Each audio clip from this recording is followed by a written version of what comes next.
It's amazing, chat. Absolutely amazing.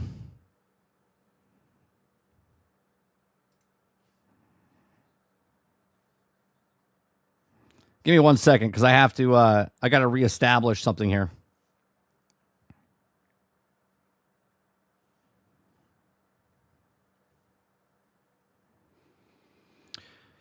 Are we back? Are we back? I think we're back.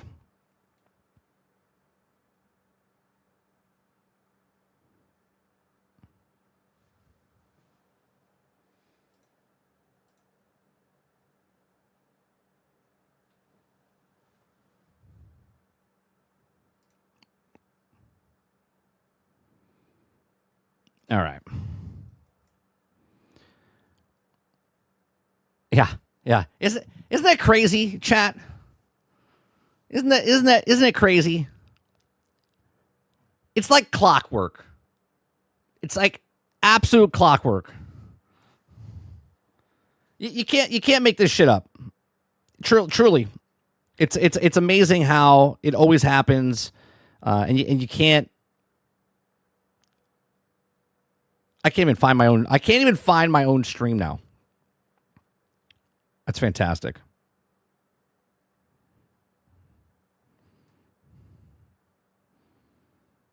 This is what happens when you're speaking opinions and stuff about the stuff. Right? It happens every single time, chat. Every single time. Good. It's a good thing though. I know where I left off. Okay. So it says, we were initially surprised they didn't text the attacks, Gilmont said, and we quickly realized that it was a battle with our fans to demonstrate what we were in fact more in a video game than a message. Okay. What we saw in that is allowing our fans to see the game, everything that we were going to be able to rediscover, or what they loved about Assassin's Creed that ultimately helped to combat with this aggression. With the link in the fact that the video games have a very strong impact on people who played them, Gilmont said. And so we were kind of caught between I want to play and I want interest in me into self-expression within the game. And there's a culture message that also comes with the video game.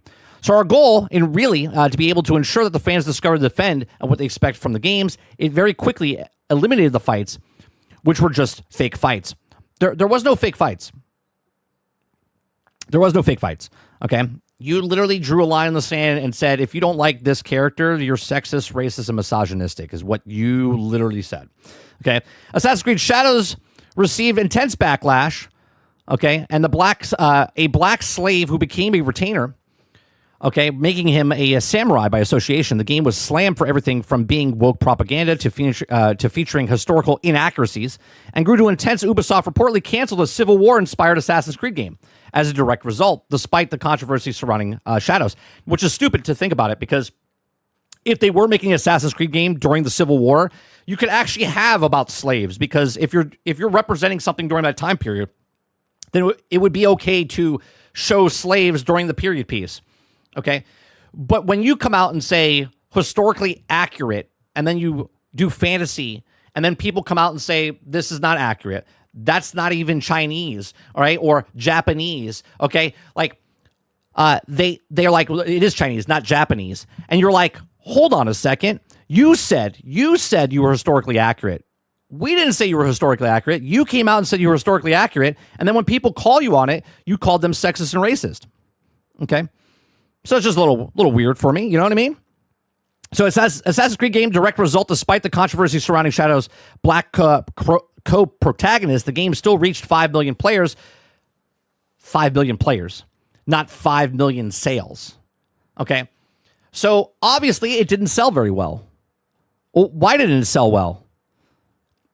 Obviously it didn't sell well because all of us are sexist, racist, and misogynistic, not because it was a bad game when it came out.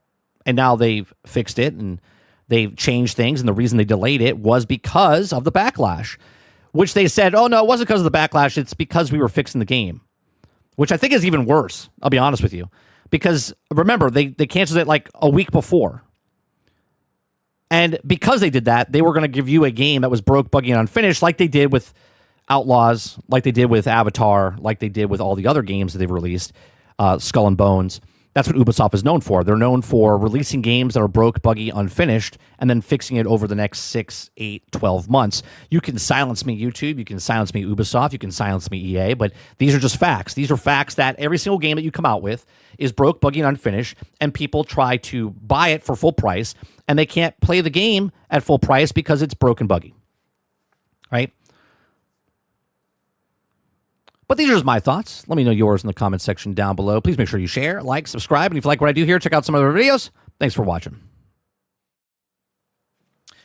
I love the fact that we hit, okay, now my channel is very small, okay, very small. We hit 45 concurrent people in the chat, and then YouTube shut off my channel. Literally shut off my channel. Where my software was still live, but YouTube shut my channel down, and I had to restart the entire thing. Waterbear says, "Talk about those guys," and they call YouTube and pull the plug.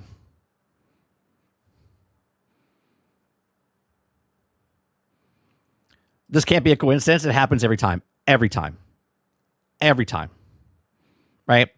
And the momentum. And the momentum, you saw 60? Well, there you go, right? And then the momentum that you have is completely gone. And they do it on purpose.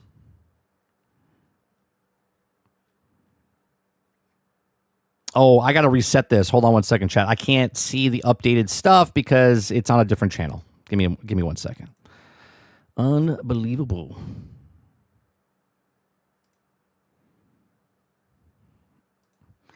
All right, so let me scroll back. Oh, I can't even scroll back up. Let me see what's happening here. Long time no see. Ray says, imagine if Yasuke came into the assassin spy and became an assassin mentor in the region of Japan. I can't see. Yeah, there was momentum, Z. Yeah, Sarge said he saw 60. I saw 45 on my side before it went down.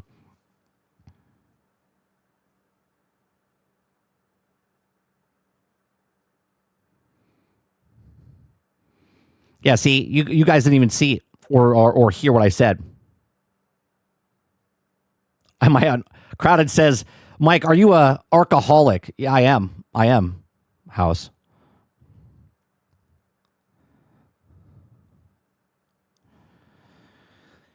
They probably have AI doing this. Oh, 100% El Dente. They hear like words or something and they pop it off.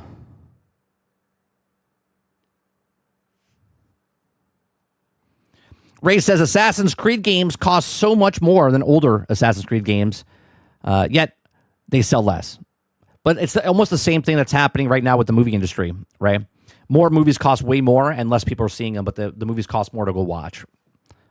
But yet they have more than less than half. Less than half of the people that watched the movie 5 years ago are watching now, but yet it almost makes the same amount of money, but still loses a shit ton of money because they're too expensive.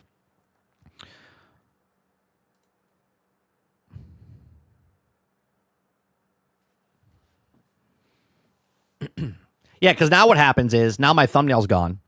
Now all that stuff is gone. So that video just, it is what it is. Now this starts off. Now there's no hey, we're live, we're doing any of this stuff again. It just cut off. So when someone hits that link now, it comes back over here. It is what it is.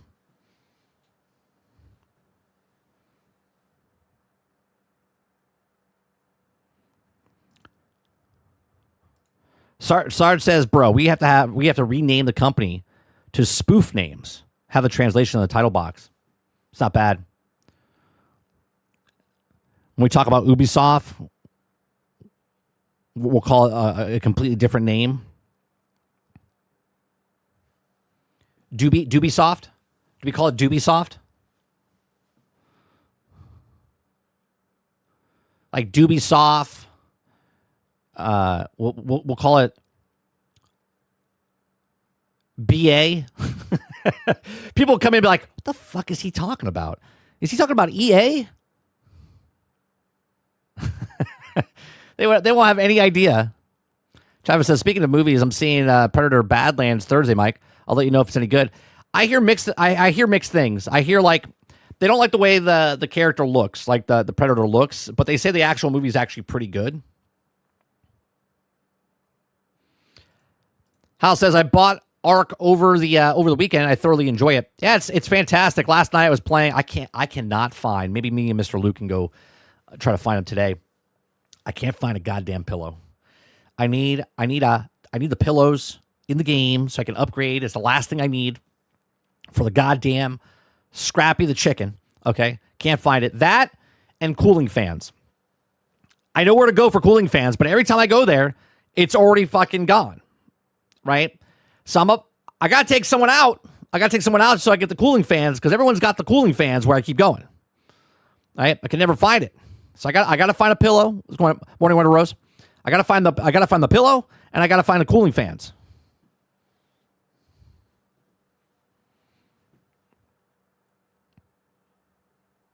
No soft at all. I gotcha. Roic says the whole get it done faster and we fix it later. Get it done correctly the first time mentally. It's got to change. I 100% agree, Roic. 100% agree. Shit soft. Maybe that's what we do. Maybe we make up some names. El Dente says, me and my buddies killed 4 squads before we finally died in the Olive Grove. That's a highly contested area every time I go there. Every time. Last week, I told you, I was there. A guy was going to kill me, right? He got killed by the Rocketeer. I was hiding in the bush. All these other guys came over, and they all died. 7 guys died in a 10-foot radius of me. They didn't know I was in the bush. I was just watching people die left and right.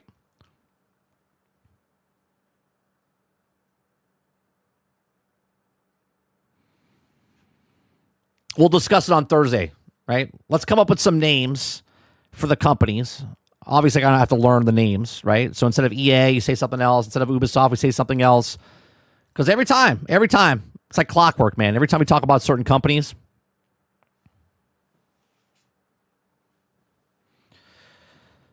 you have so much shit, you don't know what we could be selling. There is a chart, but be careful what you see on the chart because some of the things are wrong. It's in Discord. I think I could post it. I can make an Arc Raiders section and put the chart in there because it tells you what you can break down or whatnot.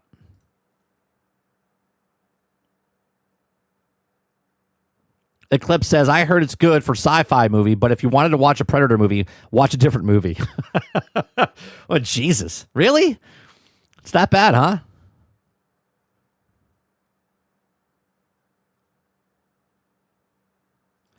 Z says, forget the show me your papers, please, and proximity chat. Just say, drop the cooling fans and the pillow and walk away. Like, hey, buddy. Hey, what's going on? I'm friendly. Listen here. If you have a pillow on you or a cooling fan, you drop it right now, or else I blow your head off. They're like, okay, man. So that's what it is.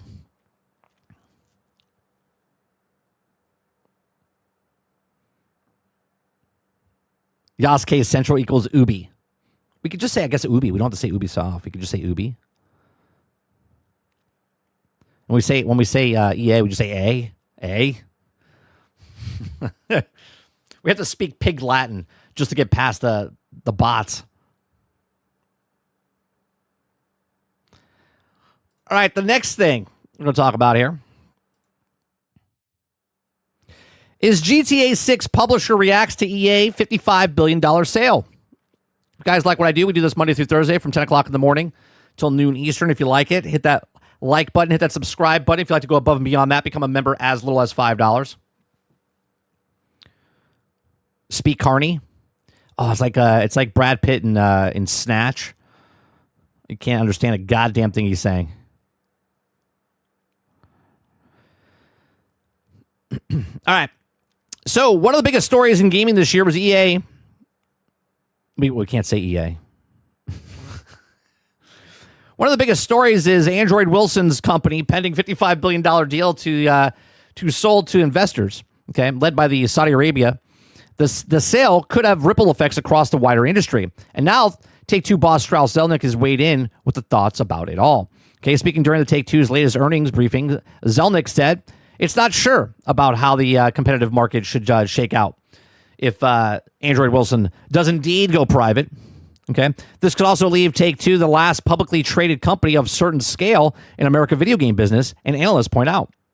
Some have theorized that EA going private could be a boon for Take-Two, but Zelnick isn't keen to assume that will be the case. He says, quote, "We're always running scared around here. We found it saying that arrogance is enemy of continued success, and I do think that we're terrific position and we're performing much better than expected economically." Okay, it says because of performing better than expected creatively, it was also always a story around here, he said. And if we can also maintain that, we have a wonderful future ahead of us. If it's true that at the year's end, we're really very under leveraged. Speaking to the Game Biz, Zelnick said that it may be true, but that EA going private could give Take-Two a bit of a room from a competitive point of view, but it isn't clear at this point. He continues by saying, quote, "We also wish the competitors well. A good business is well served as also having powerful players, not just one powerful player. So it's possible that the competitor landscape shifts a bit. It's also possible that nothing changes at all. Either way, we have to do our job, and which makes us the very best entertainment on earth."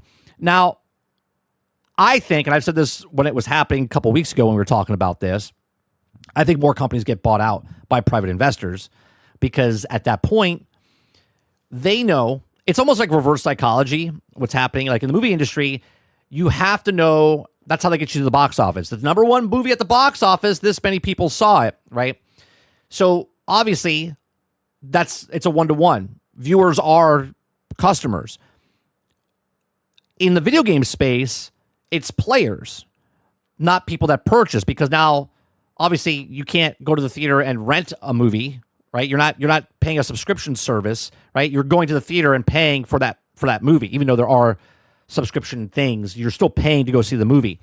In the video game space, they don't want to share sales numbers anymore. They don't want to share sales numbers because if they do, you know, and I know that game is not successful because we know based on what type of game it is, based on what the graphics and how long it took in production, that if they tell us it's $100 million, we're like, bullshit. We know that it took you 5-6 years to make this. If you have this many people working on it, this is the average salary. This is what the cost would be. And we know that you telling us that, oh, well, it sold well is bullshit. Hence, we just talked about Borderlands. Hence, we talked about Assassin's Creed Shadows, right? We know that those games didn't sell well.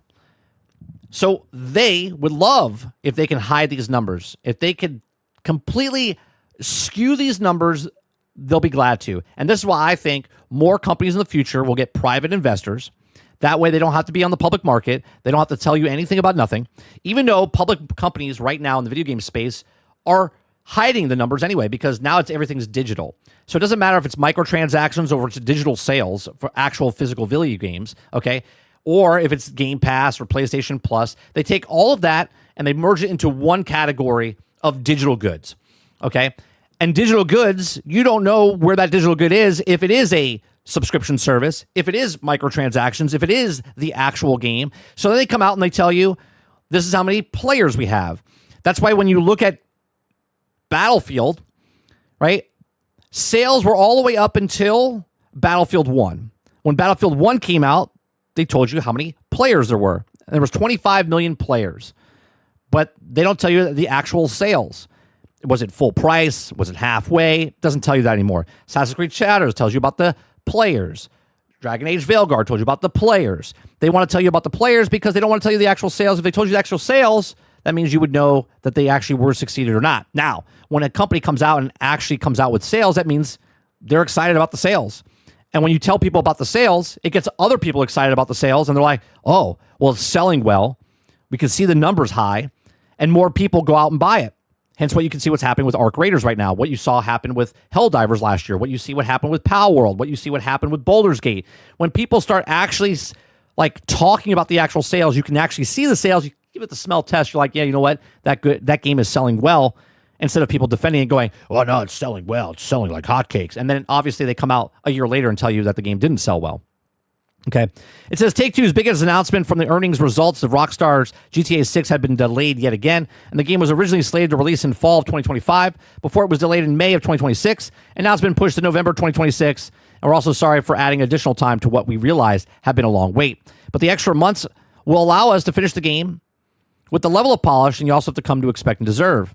Now, remember, when the game comes out in November, it better be good. It better be complete. It better not be a Cyberpunk. It better not be a Witcher 4 or 3. Okay, it better not be a Fable. It better not be a No Man's Sky. It better not be a Starfield. Okay, it better be complete. Now, obviously, Rockstar has the goodwill on their side because every time they come out with a game, it's usually pretty damn good. But we'll have that conversation down the road once it actually starts to come out and show gameplay. Okay, Rockstar has found itself embroiling controversy as the studio recently fired dozens of employees for what it called gross misconduct. Rockstar says employees were leaking company secrets, and we don't know what's true or not with this. But I'm sure more will come out. I think we have more stories in there, but we won't be reading that today. These are just my thoughts. Let me know yours in the comment section down below. What do you think? Do you think down the road that Take-Two gets picked up by a private investor? Because there really is no more competition for them as far as a public company, their size, as they say in the article, right? EA and Take-Two were those competitors. Even though they're still in the competitive space, this is a private company now, and Take-Two is probably the biggest one that's independent now, all right? But we'll see what happens. Let me know what you guys think in the comment section. Let me know what you guys think in the live chat. Please make sure you share, like, subscribe, and if you like what I do here, check out some of our other videos. Thanks for watching.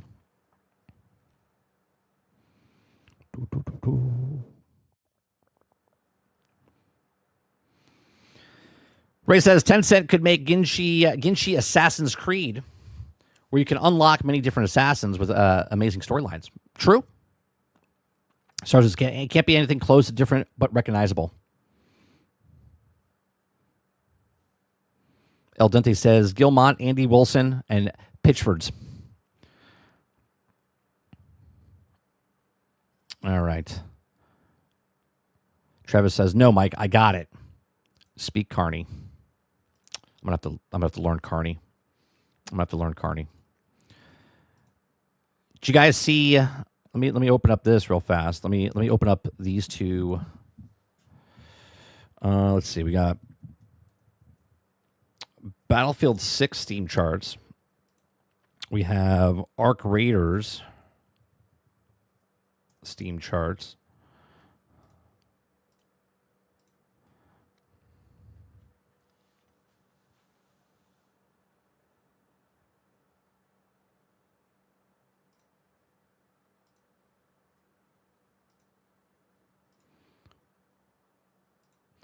All right, so Battlefield 6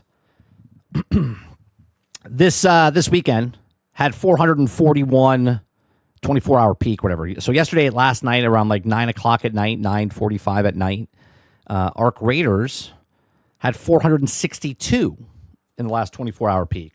Okay, so Arc Raiders, which they didn't have 5 studios make Arc Raiders, 4 or 5 years in development, same as Battlefield 6.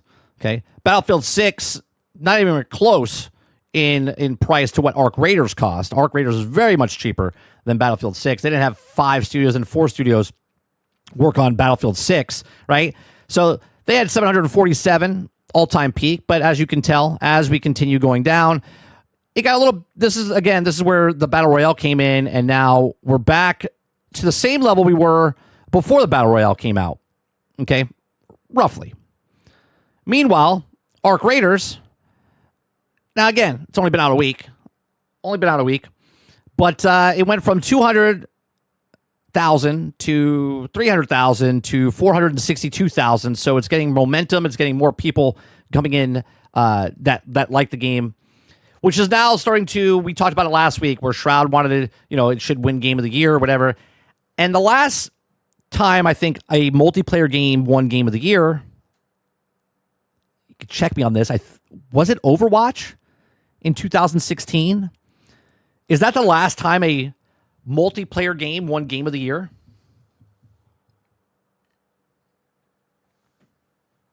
Now, I have to say, this year's talk about, again, you guys know where I stand about Game of the Year, okay?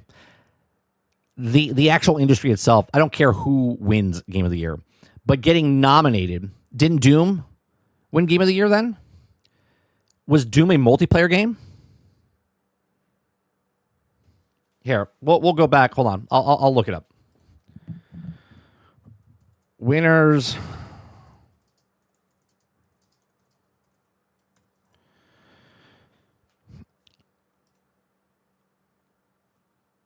Okay, this is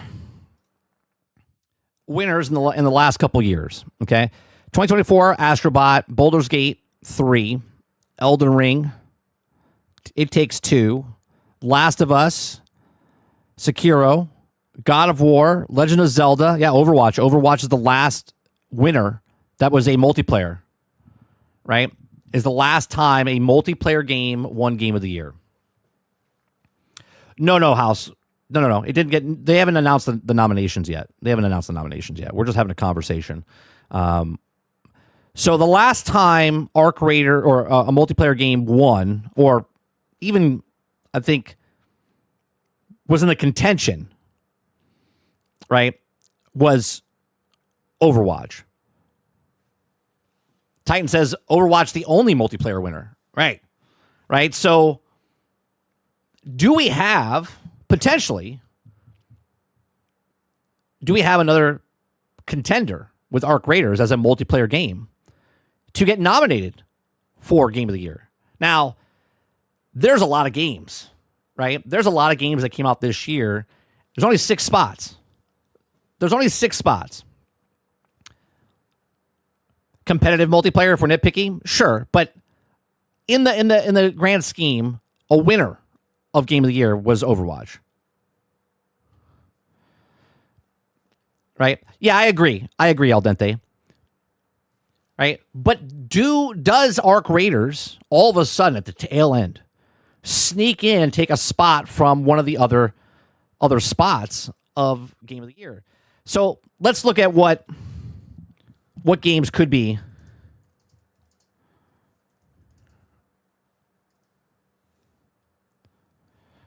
Let's see what they have here, right? Right now, at least from what I typed in here, it says strong contenders, right? We have Clair Obscur Expedition 33. We got Hades 2. We got Hollow Knight Silksong. We have Death Stranding 2. We have Donkey Kong Bonanza. We have Ghosts of Yotei. We have Split Fiction. I think Blueprints is another one that could be up there, okay, as well. What else? Maybe Arc Raiders. There's a lot of games, man. There's a lot of games that came out this year that is a hard contention. Now, my front runner. Now, I didn't complete Clair Obscur Expedition 33, but I did watch Coco Carnage complete Expedition 33. It's a wonderful game. It looks fantastic. Okay, I enjoyed it, but just not my cup of tea. But I can see what the game is.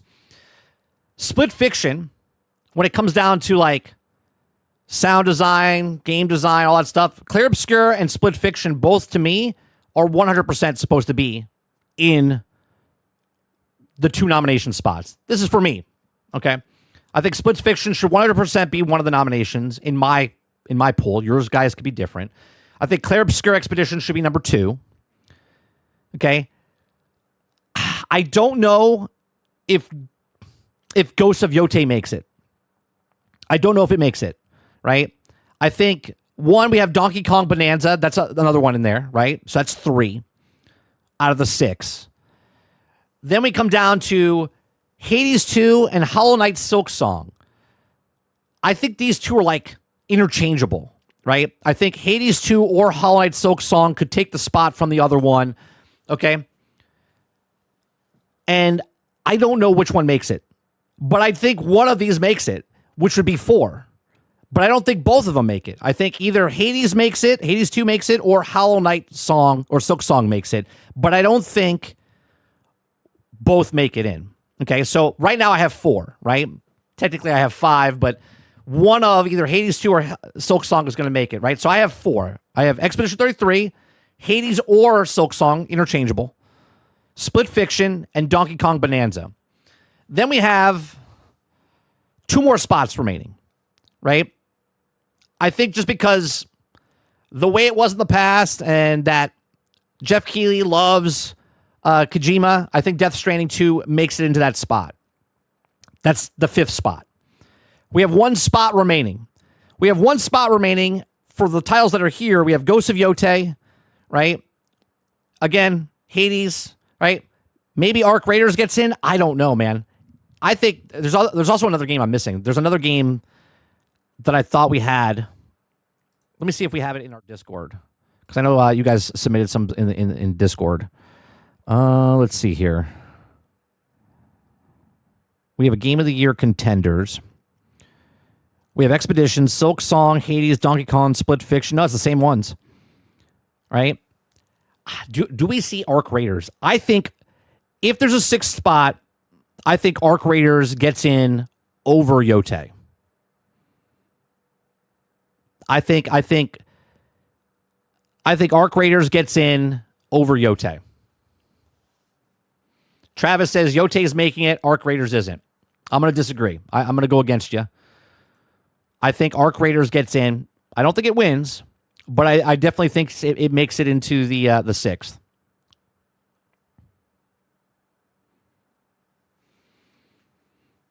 Titan says Death Stranding 2 is 100% in there because of Jeff. I'm on the same page as you, Titan. I'm on the same page.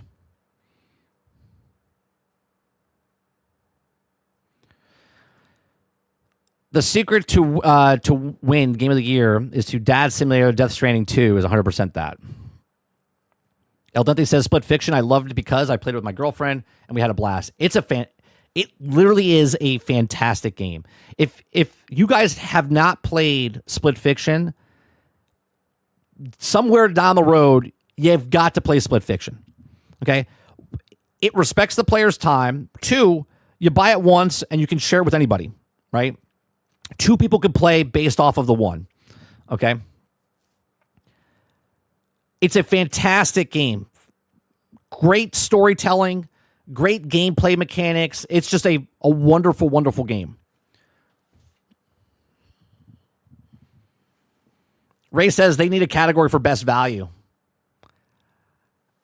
I think Split Fiction would be in that category. I think Arc Raiders would be in that category. I think I think Helldivers would be in that category. Waterbear says Expedition 33 will somehow get a shaft because, well, the industry doesn't want it to win. Perhaps, but again, I'm going from the standards of I don't care if it wins. It needs to get nominated.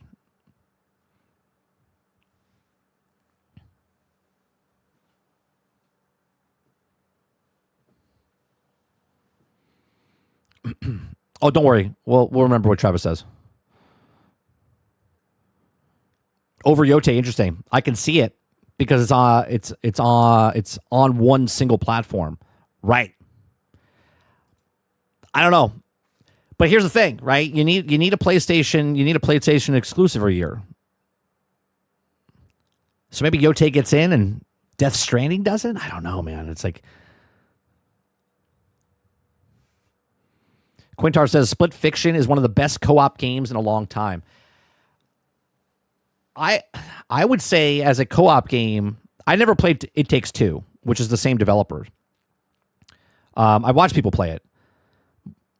Split Fiction, I mean, if you guys watched us play it brought me and Sarge back to our childhood, man. It was just a good overall game. It was fantastic. Ashraf says, why wouldn't the industry want Expedition 33 to win? Because of the price of it, right? Because of the amount of people that worked on the actual game compared to what the bigger budgets do.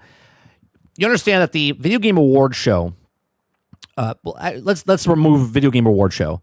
The award show, okay, certain award shows, this is coming from the movie side, like the Golden Globes for television, the Grammys for music, the Oscars for movies, the Video Game Award show for video games. These are all set there these are big advertisements.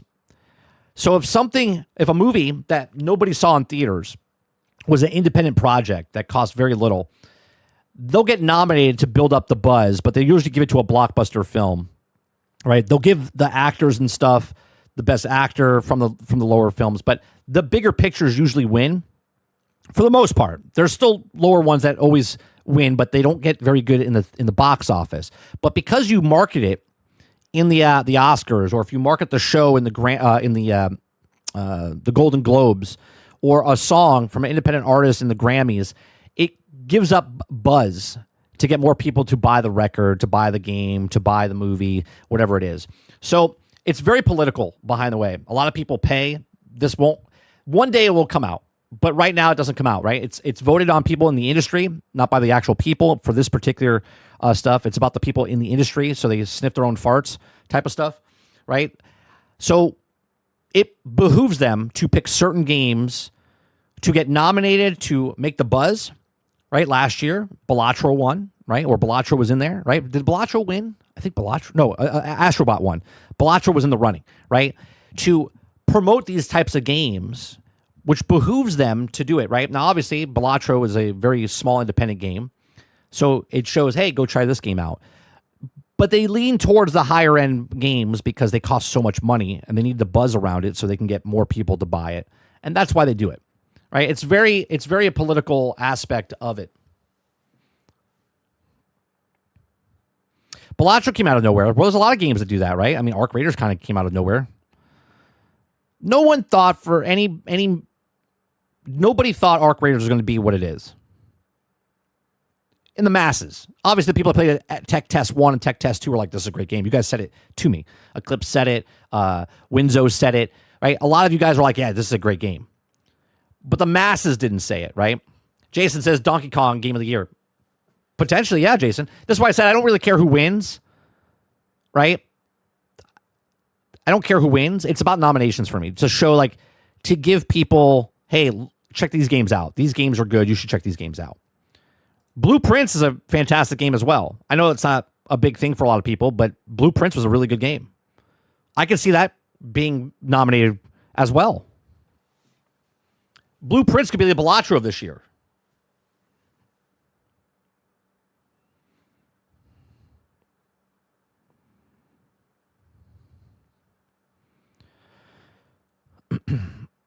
Aku says it's very unlikely that Yote gets anything. They could get.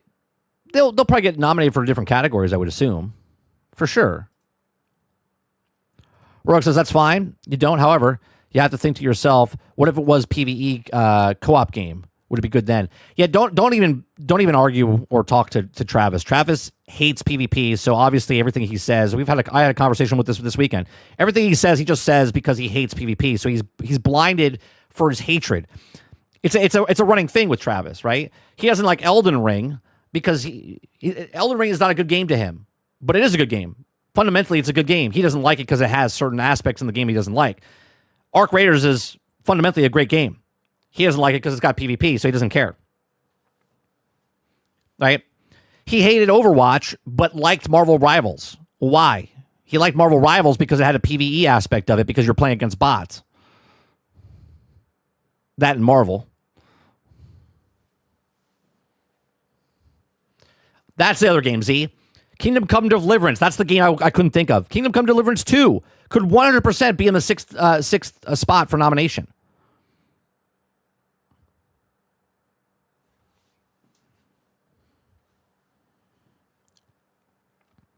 I'm going to do the exact same thing to you, Travis. Are you ready? Travis says, PvP is shit genre. Oh, no. I hate bad genres. How will I survive? You have shit takes. Oh, no. What should I do? I just won't read it. Right? I won't read it anymore. Right? You see how that works? I read your stuff because it doesn't matter if I dislike what you say or not. I'm still going to interact with you. I don't just shove you off. I just don't shove you off as being like, oh, whatever. Right? Fundamentally, Arc Raiders is a fantastic game. You don't like it because there's PvP in it. Cool.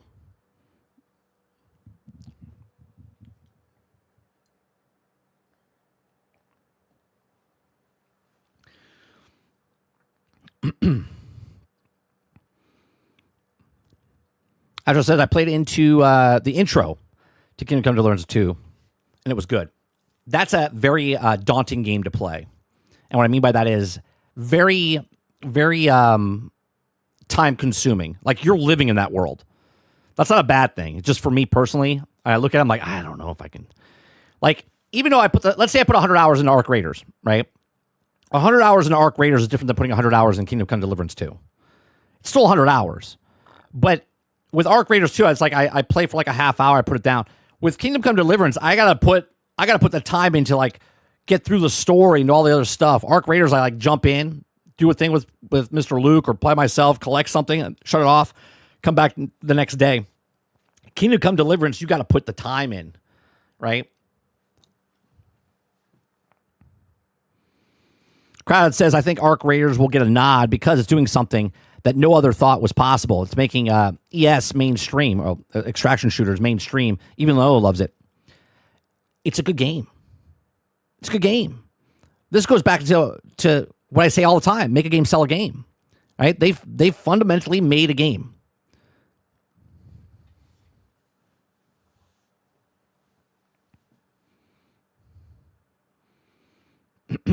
Waterbear says, for example, a Little Blue Prince robot game. How did that win? Oh, yeah, right. The PlayStation robot game, the Astrobot. Yeah. Astrobot's a good game. They made a game and sold a game. When you fundamentally make a game. Do you know what I mean? You can tell it's a game. All right. Oh, what is this? What is happening here? All right, so I want to bring this up because last week, Quintar brought up some Steam stuff. Why is this doing error name not resolved? It won't let me show this article. That's weird. All right, well, then I guess I'll just go to a different site. I don't need you to work on that site then. We'll go over here.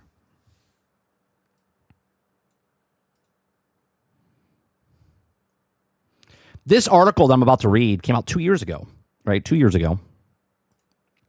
Sorry, I can't make it into dark mode, so you're gonna have to. You're gonna have to deal with it.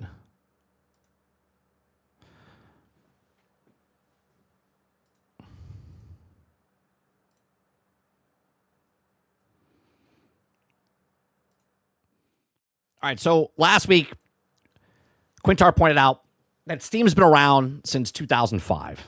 And I was like, huh, is that weird? Because I remember the games, but I don't remember the actual platform, right? Because I played Half-Life and stuff like that, and I remember the games.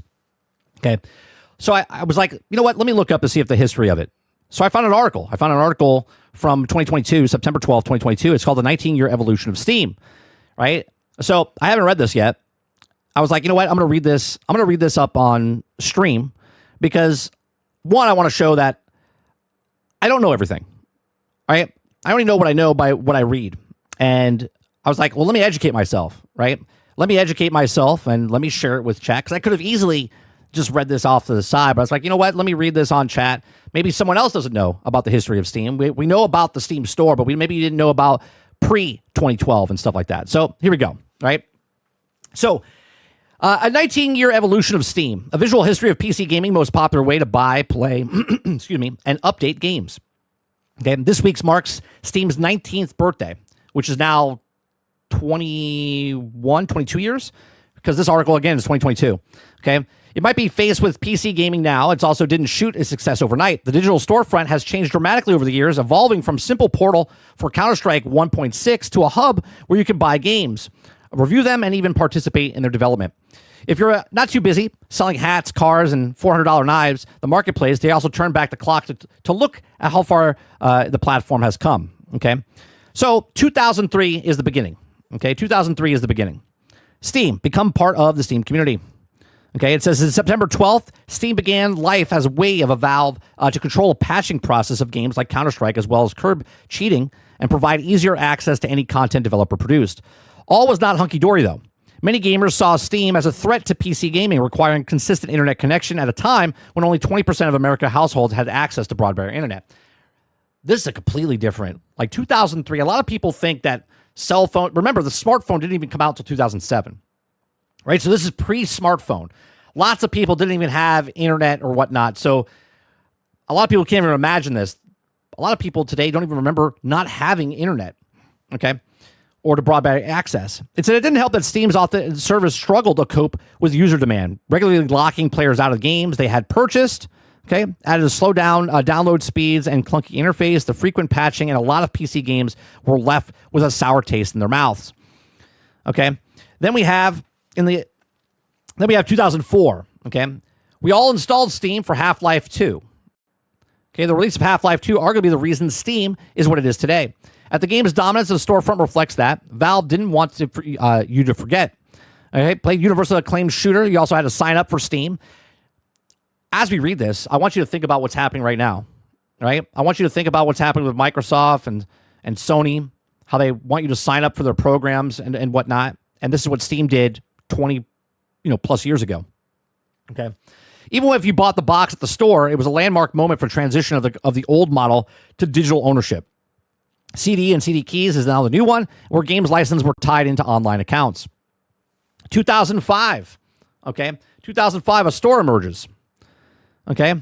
Which is not like what it was before. In 2005, Ragdoll Kung Fu Dorwia became the first non-Valve games to hit Steam. It was big news. Marketing platforms shifted from big value games downloaded to server browser to begin a proper store. In 2006, the library grows. Okay. It says now we see Steam is really starting to take shape. And even a novel concept for digital sales, even if it was born, hitting a future memes involving our wallets. Free demos, HD videos joined the catalog. By the end of the year, there was almost 100 games available on Steam. Okay, so remember as we continue what's happening right now in the industry. Okay, 2007, a platform emerges.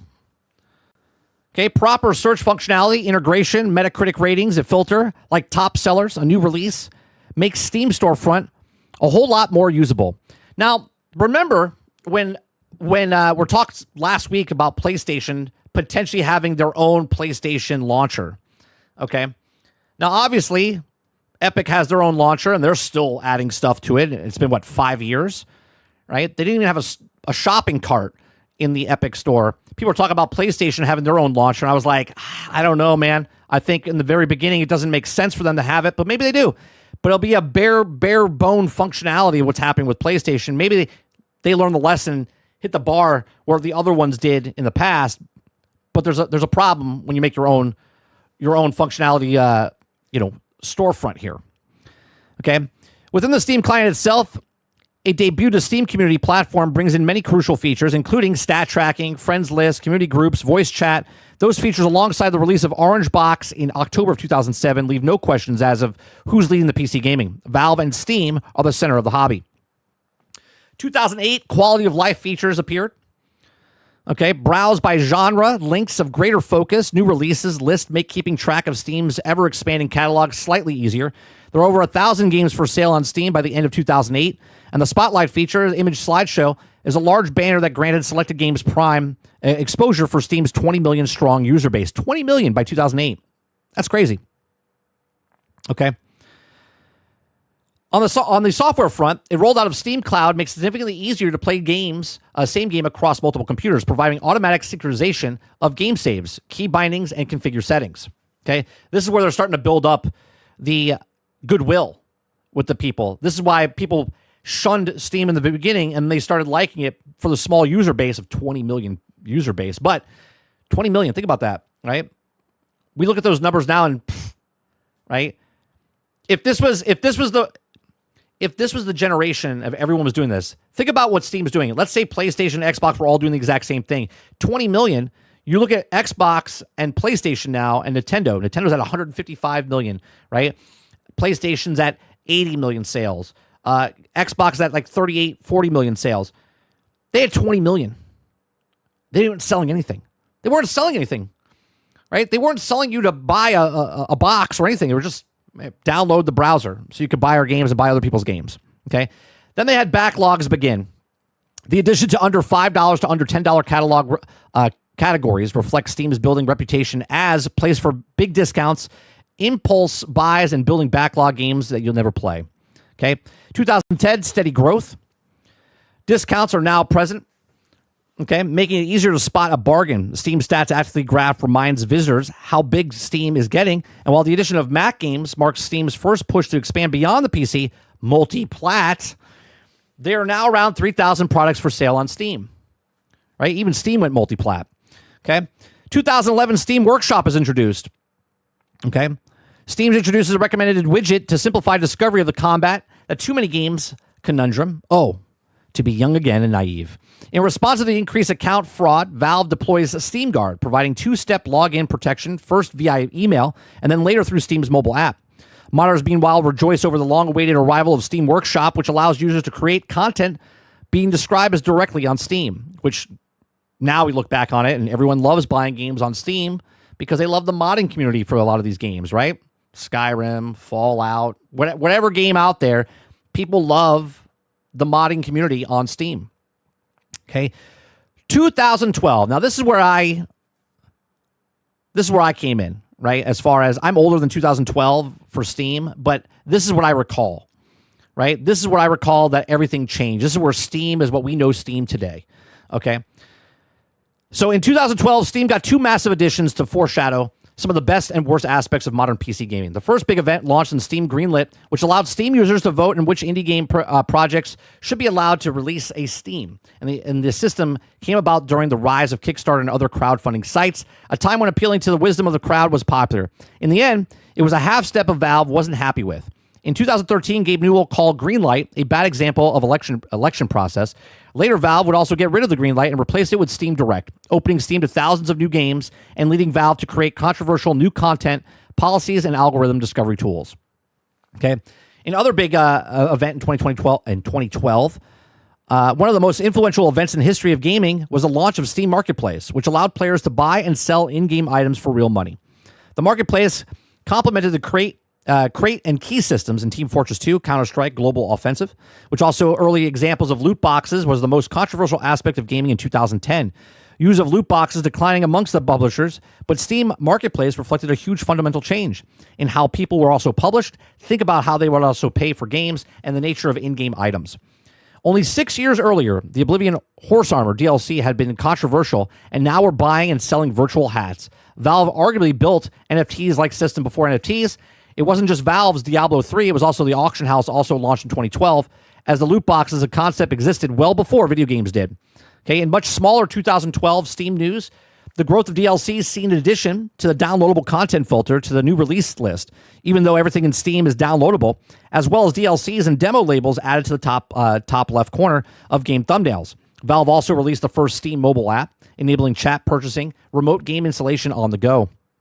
Okay, which, again, look at what Microsoft is doing, where you can now buy a game, play it anywhere, purchase it on your phone. It'll be there for you when you get back to your house. You can play it on your phone, right? Look at what PlayStation technically is doing, where you can buy it on your PlayStation. You can also play it on PC if that's what they're doing, right? These are all things that the industry was doing in the past. This is what Steam did, and now all these other guys are doing the exact same thing.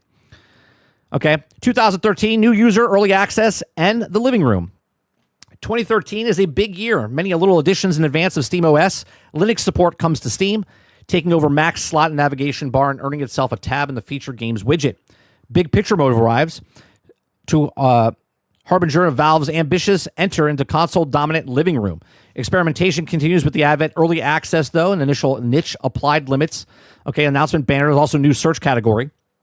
In 2013, also see arrival of family sharing, permanent users, and share game libraries when it's not in use. So here we go, right? Sharing family plans, making more goodwill towards the people that are on Steam. And I wish as they went year by year, I wish they told you how many people were now playing on PC. How many more people were playing on PC. You know what I mean?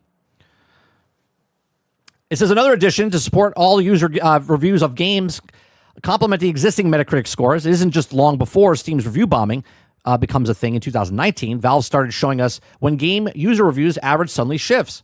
User profiles also expand an RPG-like leveling system, partially intended by simulating community behavior, like trading items and post reviews. In 2014, the Discovery update.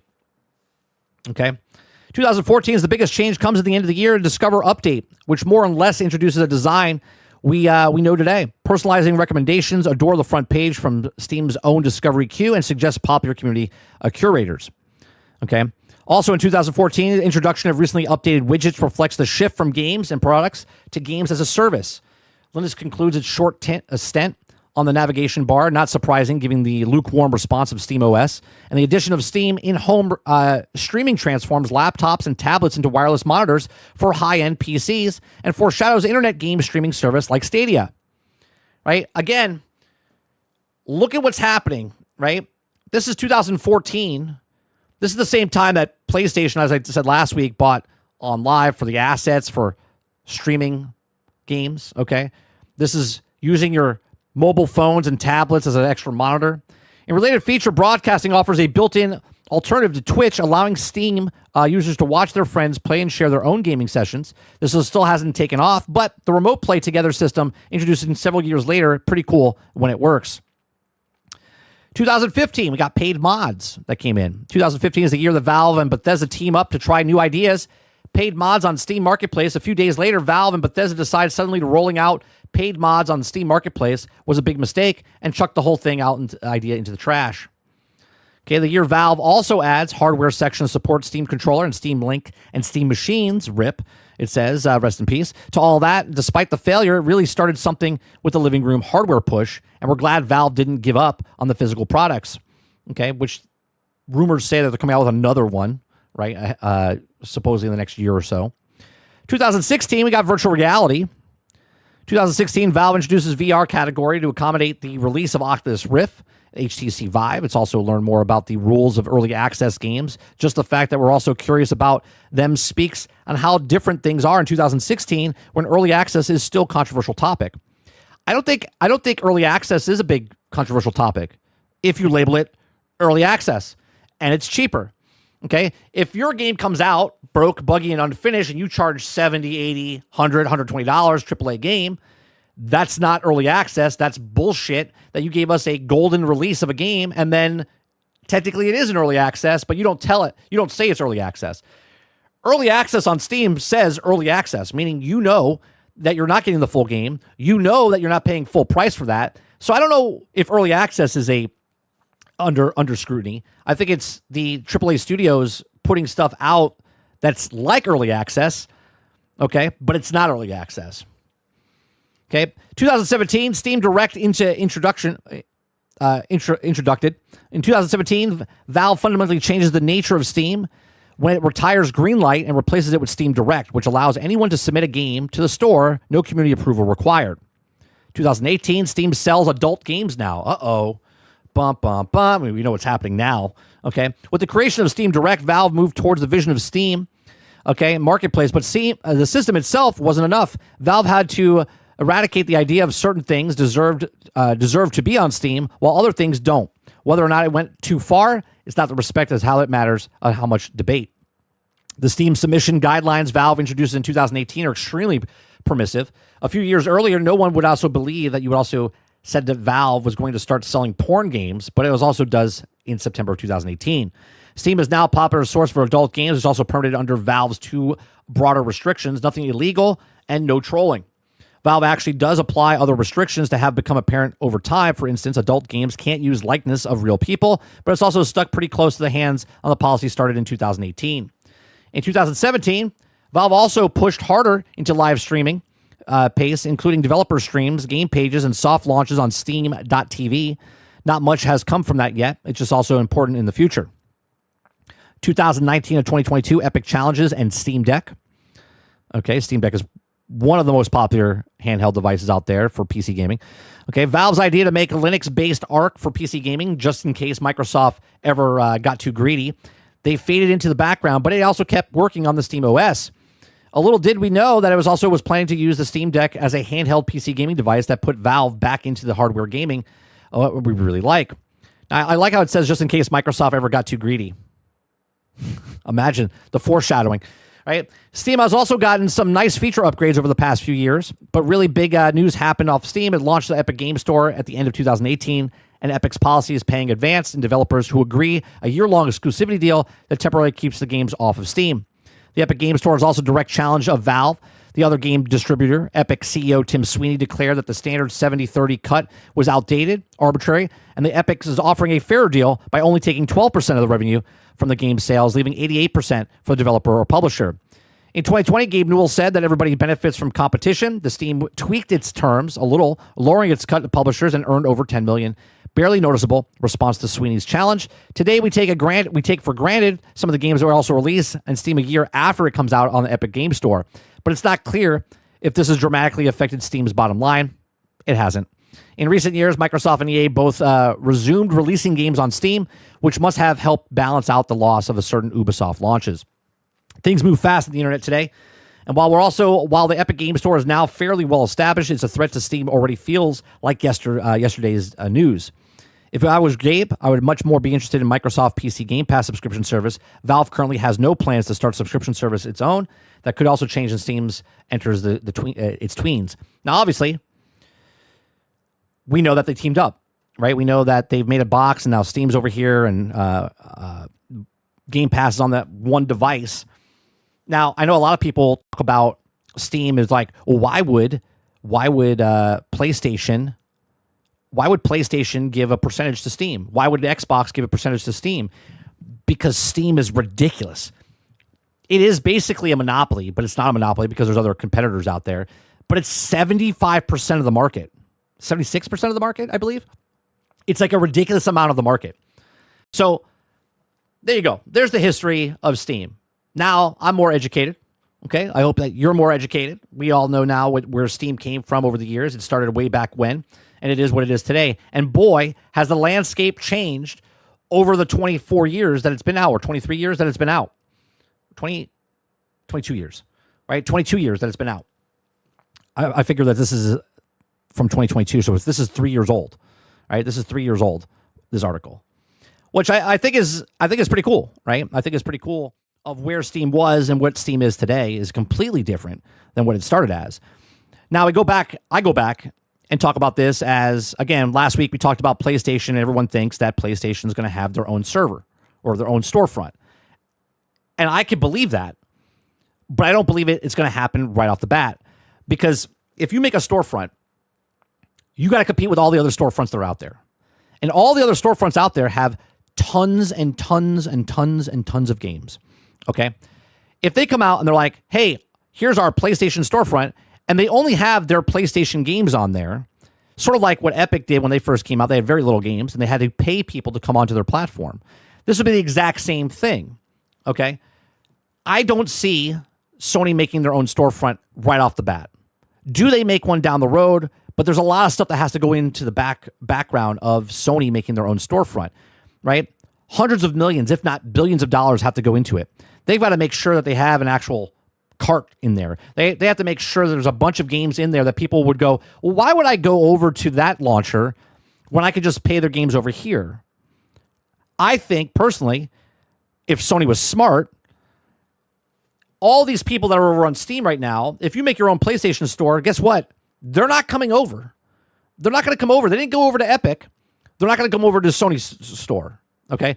But if Sony teams up with them and puts their games on day and date on PC, you're going to open that whole 3.8 billion people that are playing on PC to get into your market. But these are just my thoughts. Let me know yours in the comment section down below. What do you think about Steam's history? What do you think is going to happen in the future? Okay, as far as Sony and Microsoft. Right? Obviously, we know Microsoft puts their games on their own browser, but they also put their games on Steam as well, right? But again, Microsoft has been established with Windows, and Windows is on majority of the computers, and the Microsoft Store is in those things. So it's already on your system. It's already there. People are used to it.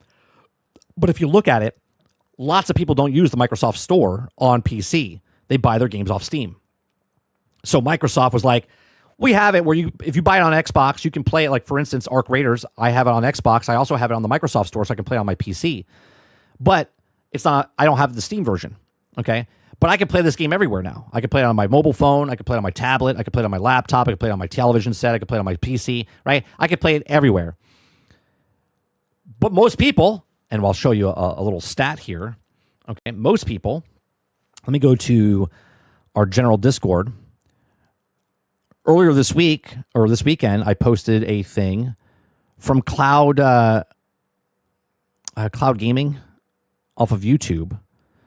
He posts something in his let Where is it? He posted in his video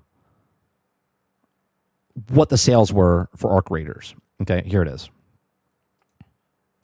Let me open this in a new tab. Okay, so let me bring this up on the board here. Okay, now this is the sales that they've talked about by analytics. This is not official from Arc Raiders. This is not official from Embark, but this is what they're looking at, right? This is before the raise of what happened this weekend, where it got to 400,000 concurrent players. This is before that. Okay, so this is 2.5 million copies sold on Steam, Xbox, and PlayStation. Okay. Now, I have. Hold on. I put it in my Discord. I put it in my Discord. Let me bring up my Discord for a second. I talked about the actual numbers, right? Obviously, these are rough estimates of this, but I'm gonna read these off anyway. Right?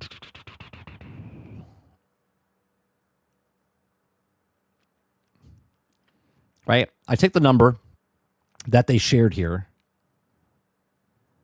and I just started putting numbers in, right? I started putting numbers in based off of what the numbers that they shared. And where is it? Okay. So let me bring this back up now.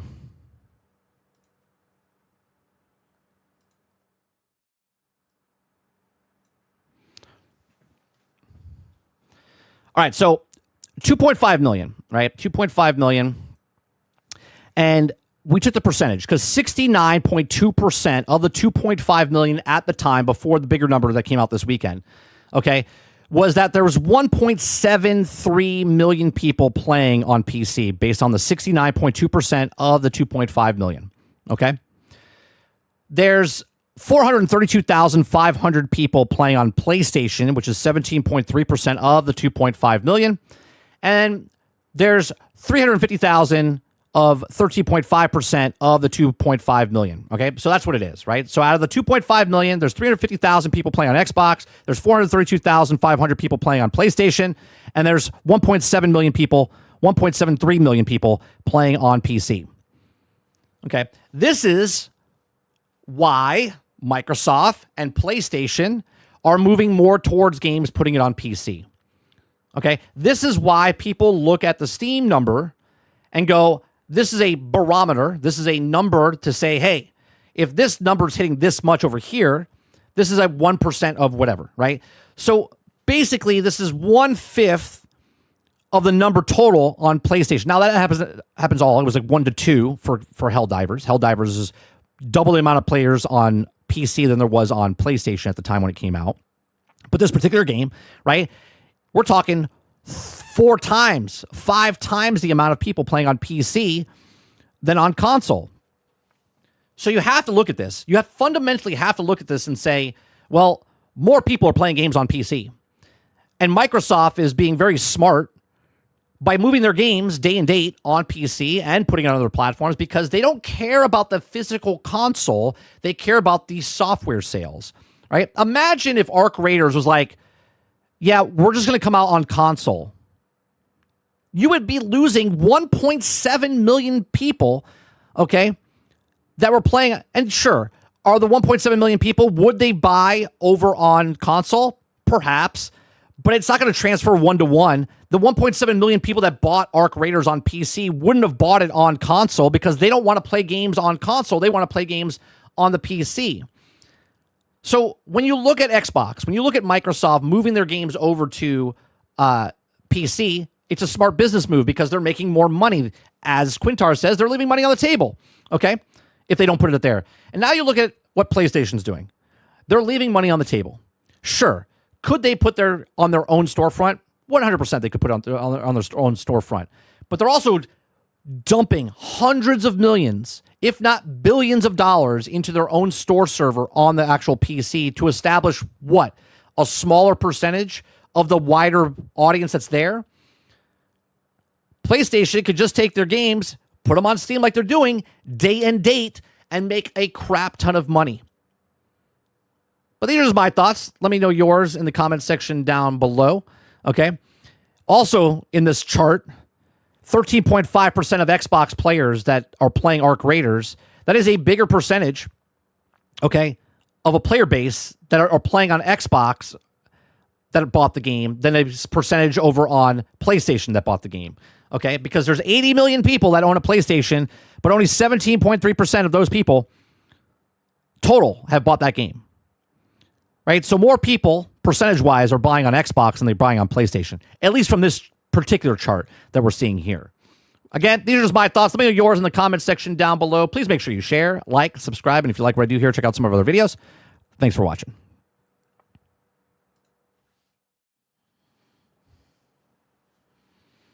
All right, let me see what you guys are saying here. Let's see here.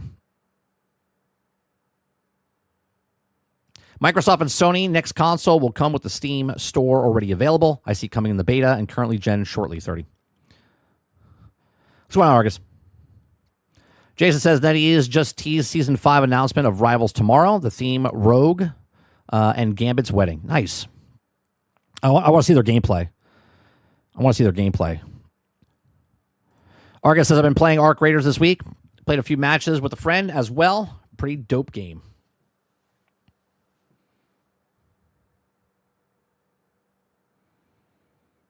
Quintar says, leaving money on the table, not to have it on Steam. 100%.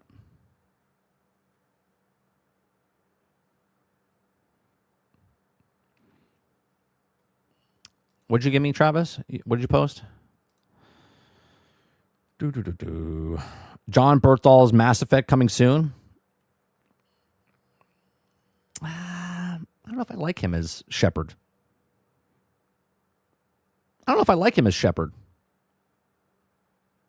You know who would have been a good Shepard? Stephen Amell, the guy who played Green Arrow. I think he would have been a good Shepard. It's an AI picture of John.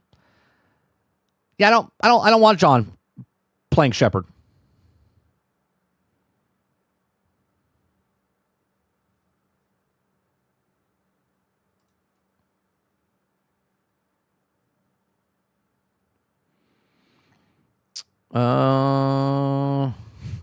Crowded House says, but Mike, what about the console bro feelings?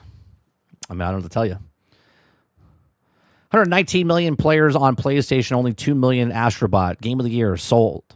Oh, yes. Time to change your approach. 100%. 100%.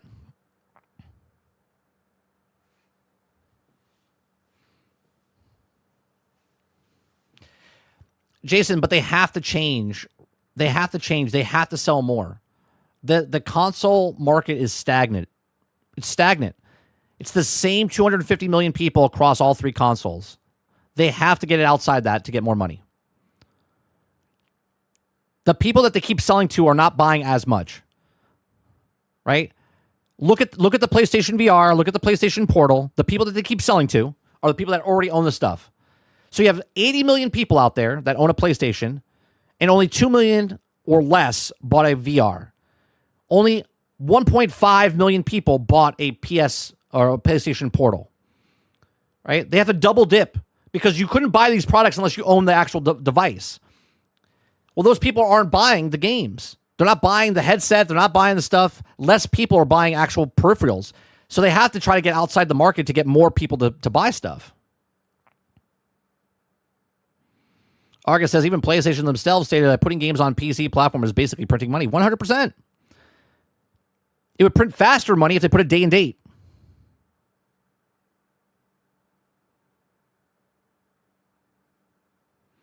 He's in talks, Water. Alan Rickton, whatever his name is, he's in talks of playing Batman. I think he is going to play Batman.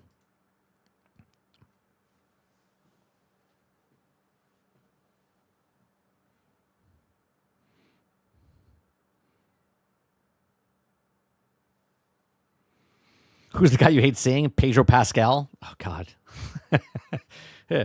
I would definitely not see the movie, Jones. I would definitely not see a show or the movie if he played it.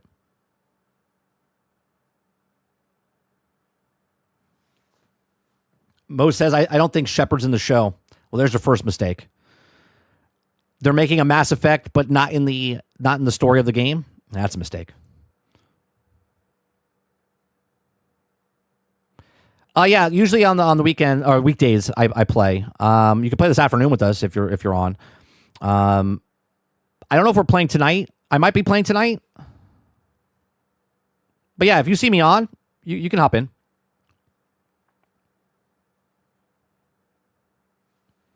Argus says PlayStation will 100% eventually have to bend the knee. As publicly traded company with the shareholders, they will perpetually have to make more money every single year than the previous year.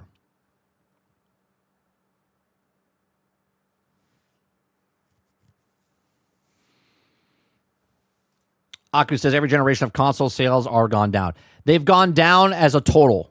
They haven't gone down individually, right? Like you could say, oh, PlayStation made more sales than last generation of PlayStation, but the three big companies, if you add them all together, are less and less every generation. When one does really well, the other two don't do very well.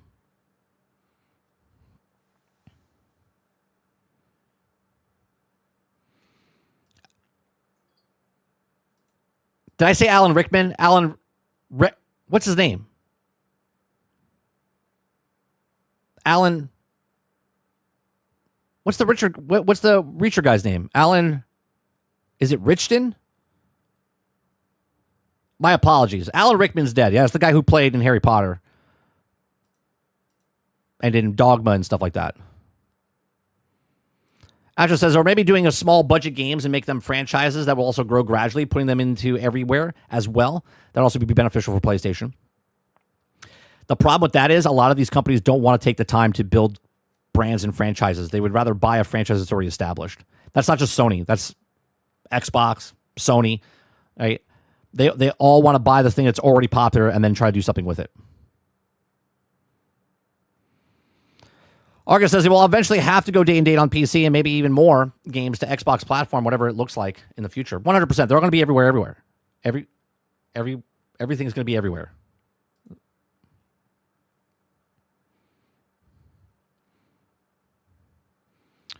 Roadkill says PlayStation will never go day and date. They're focused on console game PlayStation. Oh boy, I'm going to clip this right here. Roadkill, you never say never. You never say never. You're going to be wrong. And that'll be fine. You never say never.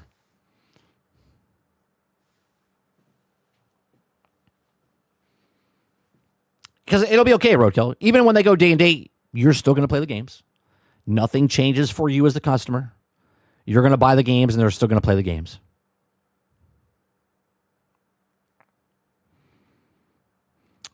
Tarnished Gamer says, Roadkill, people thought they would never port games to PC either. Look how that went. That's right.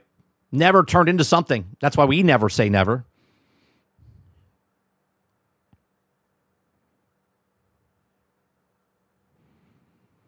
I work until 6 p.m. Eastern usually, so aren't home until around 7 p.m. on weekdays. At least I have to play the night stream, so I was just checking. Yeah, if I'm playing, usually we'll play something.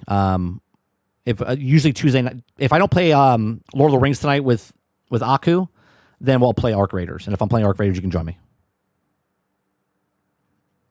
Travis says Alan Richson. Thank you, Richson, not Rickton.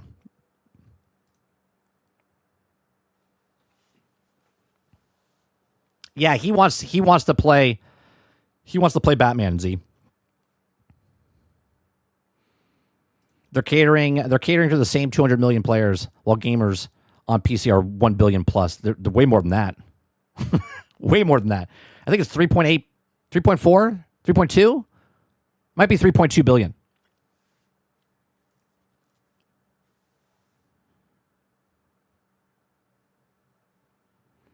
Turner says, let's not pretend that there haven't been some big titles that haven't sold overwhelmingly better on PC and Steam, and writing is on the wall. 100%. Here's the thing, Tarnish. I obviously you're new in my channel. I appreciate that, what you're saying. I'm not a fan of either side. I'm a gamer. I've owned every single console to known to man except for the PlayStation 5 this generation, right? There's no point. I just don't need the PlayStation because it's on PC. But the people that say never and the people that think that it's never going to happen, it is going to happen, right? Just like the people on Xbox thought the games weren't going to go to other platforms, it did, right? Just like the people said that it would never go to PC, they did. Then they're like, well, they were never going to do it. Then they were like, oh, it's only live service games. And then it was only, it's 2 years after. Well, all that has changed. Everything has changed, okay?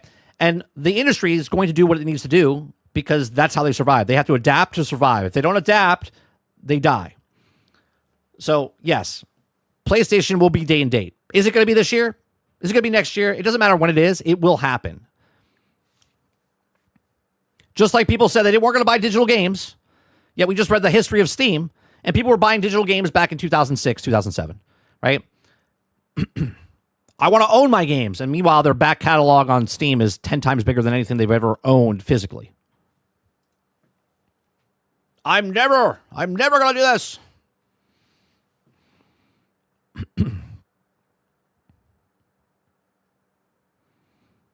Ray says, PlayStation and Xbox always been 170, 180 million consoles sold. How many of those consoles? Well, I went over this last week, Ray, right? I've owned every Nintendo system. I've owned every PlayStation system. I've owned every Xbox system. So every generation, I'm 3 sales, right? I've owned the Nintendo, the PlayStation, until this generation. I own 2 of the 3, right? So when they say 250 million total sales of consoles, I'm 3 of those. And then the next generation, I'm 3 of those as well. Well, I can't be the only person that owns 3, right? A lot of people own 2. If it's Nintendo and PlayStation, or Nintendo and Xbox, or Xbox and PlayStation, whatever it is, multiple people own multiple systems. So if 250 million people are buying in the all 3 consoles total, that's the clientele, and what, 10% of those are buying each of the systems, you have less than 250 million people buying actual consoles. Meanwhile, 3.2 billion people are buying PCs and playing games.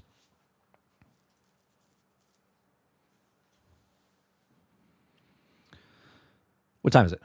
12:05.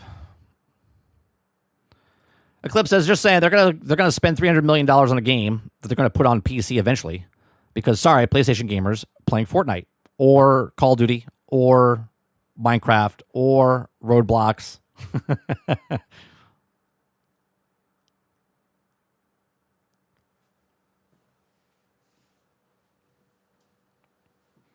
Waterbear says, this just in, billion with a B is more than million with an M. That's right. I wonder if Wolverine will cost more than Spider-Man 2. How much was Spider-Man 2? Was it like 250 million or was it 350? Was it 350 million? Ooh, that's a good question. I'm going to say no. I'm going to say the reason that Spider-Man 2 cost more, because usually the sequels always cost more than the one before it. And since Wolverine's the first one, I'm going to say it's going to cost less than Spider-Man 2. But if they make a sequel of Wolverine 2, so it'll sit between Spider-Man 1 and Spider-Man 2, I think, Wolverine, as the first game. And then when Wolverine 2 comes out, the sequel, it'll be more than what Spider-Man 2 was.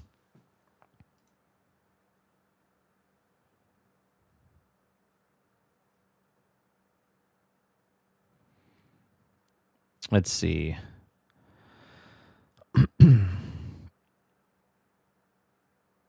Travis says, this is just PC gaming isn't real gaming. So that a billion with the B is actually illion. It doesn't count. That's that. Where's that thing I have? Do I have that? Do I have? You just said is one of the most insanely idiotic things I have ever heard. At no point in your rambling, incoherent response were you even close to anything that could be considered a rational thought. Everyone in this room is now dumber for having listened to it. I award you no points, and may God have mercy on your soul. Yeah, what he said. What he said. that is one of the dumbest things I think you've ever said. I think it's one of the dumbest things you've ever said. There's a lot. Like if this was the game of the year of nominations, this is one of the nominations. This is the winner. This is the dumbest thing I think you've said.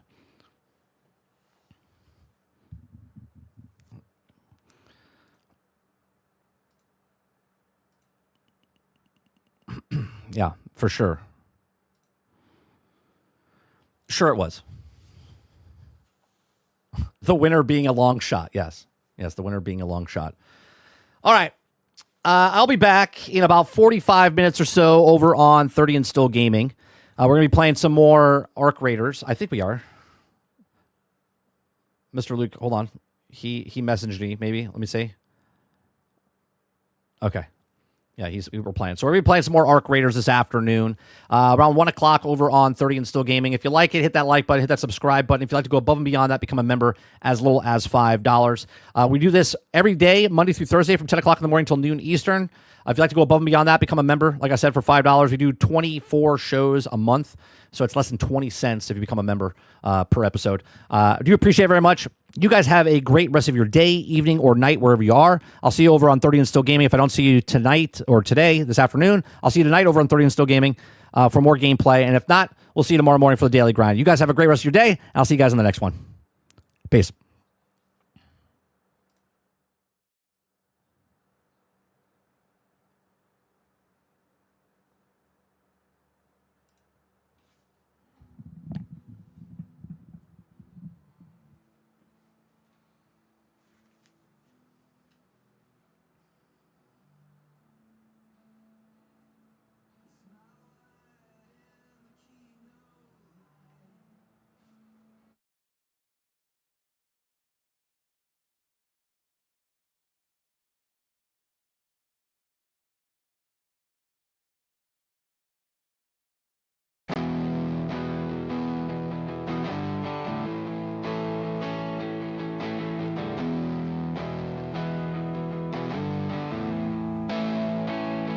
The smile wide in the keynote light. Talk about passion, art, and pride. We believe in people in every voice. Right before they cut the staff, no choice. Your favorite game just hit record profits, stocks in the sky. Then the devs get pink slips through the door. Tell me what the hell are we cheering for? Nothing means anything anymore. Truth's just branding dressed in metaphor. They rake in billions, then ask for more, while burning down the hands that built the core. Nothing means anything anymore.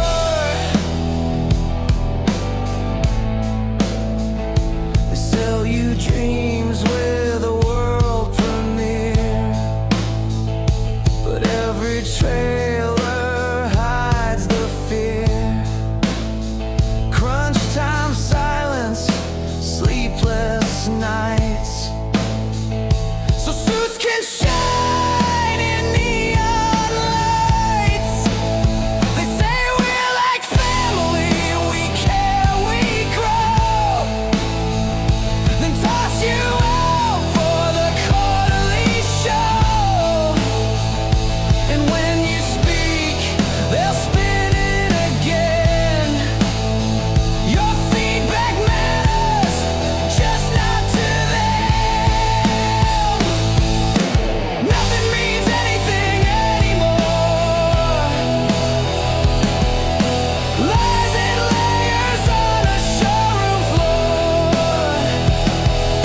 They'll break the soul just to please a board, then clap their hands like they deserve awards. Nothing means anything anymore. We're not bitter, we're just awake. Tired of giving more than they take. If this is progress, then count me out. 'Cause all they build now is built on doubt. We value transparency. We're committed to diversity. We're excited for the future. Then lay off half the damn studio. What a joke.